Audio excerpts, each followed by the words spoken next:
बुलढाणा जिल्ह्यातील शेतकऱ्यांना डिझेल कॅनीमध्ये उपलब्ध करून द्यावे, तसेच थकीत विमा लवकरात लवकर मिळावा अशी मागणी एका निवेदनाद्वारे जिल्ह्याचे पालकमंत्री तथा कृषी मंत्री यांना रविकांत तुपकर यांनी केलेली आहे. पाहूया सविस्तर. बुलढाणा जिल्ह्यातील अनेक शेतकरी सध्या पीक विमा आणि शेतीसाठी आवश्यक डिझेलच्या समस्येमुळे अडचणीत असल्याचे चित्र पाहायला मिळत आहे.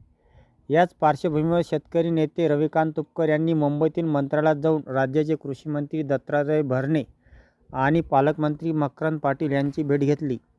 या भेटीदरम्यान त्यांनी बुलढाणा जिल्ह्यातील प्रलंबित पीक विमा तात्काळ वितरित करण्यात यावा अशी मागणी केली.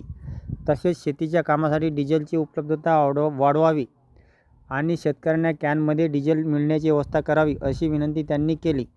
या बैठकीत मनोज कायंदे उपस्थित होते. शेतकऱ्यांच्या या समस्येवर तातडीने उपाययोजना न झाल्यास पुढील आंदोलनाची शक्यता असल्याचे तुपकर यांनी सूचित केले, अशी माहिती समोर आली आहे.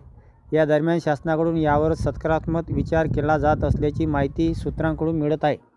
देत असताना जे आरसी बुक आहे, आरसी बुक घेऊन कॅनमध्ये द्यायला काय हरकत नाही, कारण प्रॅक्टिकली म्हणले ट्रॅक्टर तिथं आणणं प्रॉपर अवघड विषय. तर जरा त्या पद्धतीने करा मग. हो, बोलून घ्या. याच्यापूर्वी